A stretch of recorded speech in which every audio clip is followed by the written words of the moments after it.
بسا اوقات بہت سی محنتوں کا نتیجہ انسان دیکھتا ہے کہ ضائع چلا گیا. میں نے 10 سال محنت کی، حاصل کوئی نہیں نکلا. یہ ثمرات کیا ہیں؟ محنتوں کے ثمرات کا ضیاع. کوشش آپ نے کی، قسمت کی خوبی دیکھی ہے، ٹوٹی کہاں کمن، 2-4 ہاتھ جب کے لبے بام رہ گئے. Be prepared. ایک شاعر کے یہ اشعار ہیں، وہ کمیونسٹ تھا، میں نام بھی نہیں لیتا، لیکن یہ کہ یہ اسی انقلابی، چونکہ ان کا بھی ایک انقلابی نظریہ ہے، انقلابی عمل میں یہ سارے مراحل آتے ہیں. کوئی سیٹ بیک آیا، فرض کیجئے کوئی ناکامی ہو گئی، تو اپنے ساتھیوں کو دل بندھانے کے لیے یہ فصل امیدوں کی ہمدم اس بار بھی غارت جائے گی، سب محنت صبحوں شاموں کی اب کے بھی اکارت جائے گی. میرے نبی کے ثمرات کا جو لفظ یہاں آیا ہے، وَنَقْصٍ مِّنَ الْأَمْوَالِ وَالْأَنفُسِ وَالثَّمَرَاتِ، سب محنت صبحوں شاموں کی اب کے بھی اکارت جائے گی. دھرتی کے کونوں کھدروں میں پھر اپنے لہو کی کھاد بھرو، پھر مٹی سینچو اشکوں سے، پھر اگلی رت کی فکر کرو، پھر اگلی رت کی فکر کرو، جب پھر ایک بار اجڑنا ہے. ایک فصل پکی تو بھر پایا، تب تک تو یہی کچھ کرنا ہے. ایک مقصد ہے سامنے، انقلاب برپا کرنا ہے. ایک کوشش ناکام ہو جائے کوئی پرواہ نہیں، نیکسٹ. پھر تیار رہو ناکامی کے لیے. ایسا نہ ہو جو انگریزی میں کہتے ہیں hope for the best but be prepared for the worst. ایسا نہ ہو کہ دوسری مرتبہ ناکام ہو کے بددل ہو جاؤ، تمہاری ہمتیں جواب دے جائیں. نہیں، پہلے سے تیار رہو کہ دوسری مرتبہ بھی ناکامی آئے تو آئے، لیکن جب تک کہ کامیابی حاصل نہیں ہوتی ہمیں یہ کام کیے چلے جائیں. دیکھیے سیرت میں آیا کہ نہیں یہ واقعہ. بدر میں مسلمانوں کو فتح ہوئی تو احد میں زک پہنچی کہ نہیں؟ 70 صحابہ شہید ہوئے کہ نہیں؟ اگر ان کی ہمتیں جواب دے جاتی تو گاڑی کیسے چلتی آگے؟ تو فرمایا وَلَنَبْلُوَنَّكُمْ بِشَيْءٍ مِّنَ الْخَوْفِ وَالْجُوعِ وَنَقْصٍ مِّنَ الْأَمْوَالِ وَالْأَنفُسِ وَالثَّمَرَاتِ. ہم تمہیں لازم آزمائیں گے، خوف کی کیفیت سے، فقر و فاقے کی کیفیت سے، بھوک سے، جان کے نقصان سے، مال کے نقصان سے، محنتوں کے حاصل کے ضائع ہو جانے سے. وَبَشِّرِ الصَّابِرِينَ، اور اے نبی بشارت دیجئے صبر کرنے والوں کو. الَّذِينَ إِذَا أَصَابَتْهُمْ مُصِيبَةٌ، وہ کہ جب ان پر کوئی تکلیف آئے، کوئی مصیبت آئے، کوئی آزمائش آئے، قالوا انا للہ و انا الیہ راجعون، وہ یہ کہیں کہ ہم اللہ ہی کے ہیں، اللہ ہی کی طرف لوٹ جانا ہے. یہ وہی انداز ہے جو میں نے فارسی کا شعر سنایا تھا آپ کو کہ سرے تسلیم خم ہے جو مزاج یار میں آئے. وہ ہمارا مولا ہے، ہمارا آقا ہے، اگر اسے یہی منظور ہے تو ہمیں بھی یہی منظور ہے. میں نے تسلیم و رضا کی بات کی تھی نا، آپ کو کچھ شعر سنائے تھے. ایک شعر اور سنیے، اور یہ کس کا ہے؟ محمد علی جوہر کا. ایک مرتبہ جیل گئے، ان کی ایک بیٹی جوان بیمار ہوئی، فوت ہو گئی. باہر چھوڑا انگریز نے، جاؤ بھائی دفن کر دو بیٹی کو. دوسری مرتبہ جیل گئے، دوسری جوان بیٹی اسی مرض میں مبتلا ہوئی. اب یہ جیل میں ہے، خبر پہنچی کہ دوسری بیٹی کے اوپر بھی اسی مرض کا حملہ ہوا ہے. ایک نظم لکھی ہے جس کا آخری شعر یہ ہے، تیری صحت ہمیں منظور ہے لیکن اس کو نہیں منظور تو پھر ہم کو بھی منظور نہیں. یہ ہے، جب تک یہ کیفیت نہ ہو اس میدان میں آدمی ثابت قدم نہیں رہ سکتا کہ میرے رب کو اگر یہ منظور ہے تو یہی مجھے منظور ہے، اور تیری صحت ہمیں چاہیے تو ضرور، لیکن ہمارے رب کو منظور نہیں تو ہمیں بھی منظور. راضی برضائے رب. وَبَشِّرِ الصَّابِرِينَ الَّذِينَ إِذَا أَصَابَتْهُمْ مُصِيبَةٌ قَالُوا إِنَّا لِلَّهِ وَإِنَّا إِلَيْهِ رَاجِعُونَ.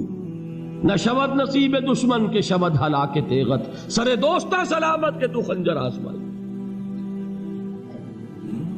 اولئک علیہم صلوات من ربہم ورحمہ، یہی ہے وہ لوگ جن پر ان کے رب کی طرف سے عنایتیں ہیں اور رحمتیں ہیں.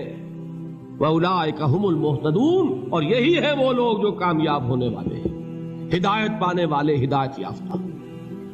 اسی سورہ بقرہ میں ذرا آگے چل کر، یہ تو ہے 20واں رکوع، 19واں رکوع بھی 21ویں رکوع کی پہلی آیت ہے، لیس البر ان تولوا وجوہکم قبل المشرق والمغرب ولکن البر من آمن باللہ والیوم الآخر والملائکۃ والکتاب والنبیین وآتى المال على حبه ذوي القربى واليتامى والمساكين وابن السبيل والسائلين وفي الرقاب وأقام الصلاة وآتى الزكاة والموفون بعهدهم إذا عاهدوا والصابرين في البأساء والضراء وحين البأس۔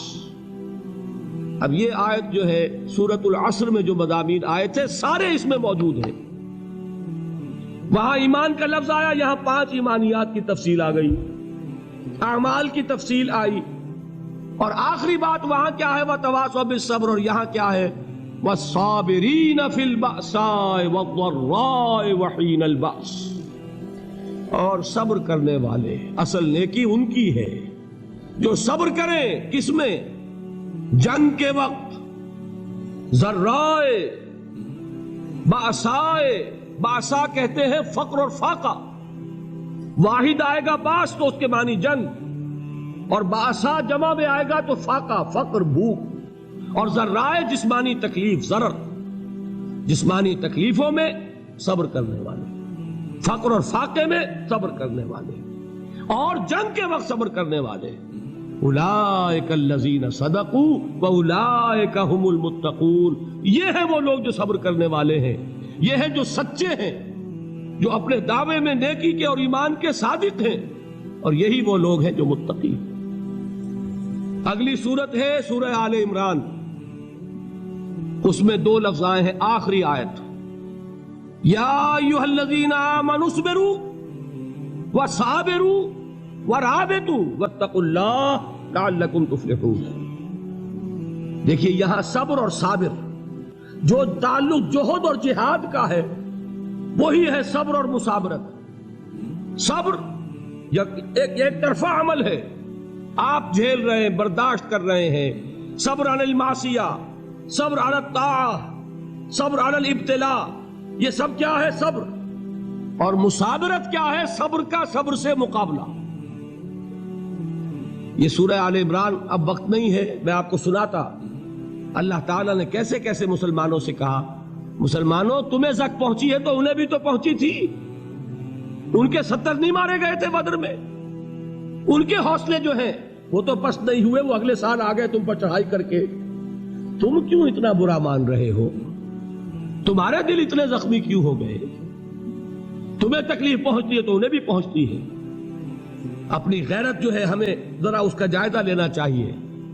لوگ باطل نظریات کے لیے کتنی قربانیاں دے رہے ہیں، لوگ باطل چیزوں کے فروغ کے لیے کتنی محنتیں کر رہے ہیں۔ جیسا کہ میں نے ابھی کہا تھا، اسی غیرت کو چیلنج کرنے کے لیے، ذرا آپ کی حمیت دینی کو جوش دلانے کے لیے، قادیانی نوجوان کتنی تعداد میں اپنے آپ کو دین کے لیے وقف کرتا ہے، اور آپ کتنے نوجوان ہیں جو اپنے آپ کو دین کے لیے وقف کرتے ہیں،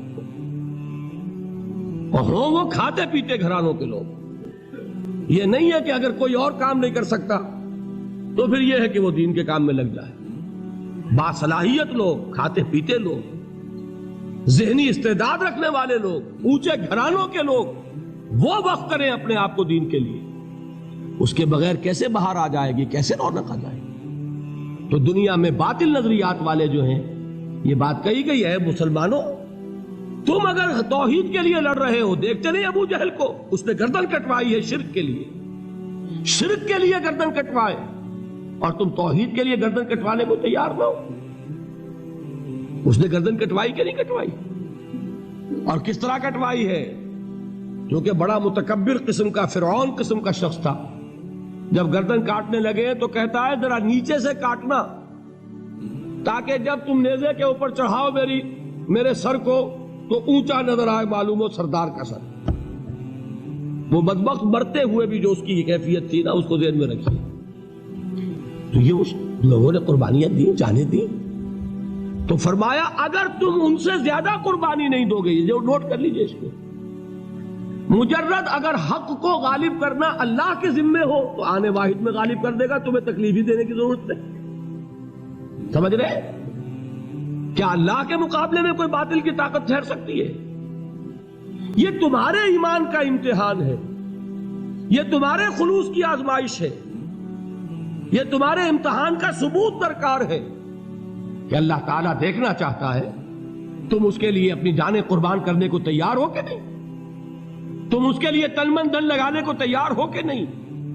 اور یہ جان لو کہ اگر کفار اور مشرکین اور ملحدین اور باطل نظریات والے وہ جو کچھ قربانیاں اپنے باطل نظریات کے لیے دے رہے ہیں ان سے زیادہ اگر تم نہیں دو گے تو حق غالب نہیں ہوگا۔ انہوں نے جو صبر کیا ہے اپنے باطل نظریات پر، اگر تم اس سے زیادہ صبر کا ثبوت نہیں دو گے اپنے اس حق پر تو حق غالب نہیں ہوگا۔ اس لیے فرمایا یا ایھا الذین آمنوا اصبروا وصابروا، نہ صرف یہ کہ صبر کرو بلکہ صبر میں اپنے دشمنوں سے آگے نکلو، ان کے صبر سے بڑھ کر صبر کرو۔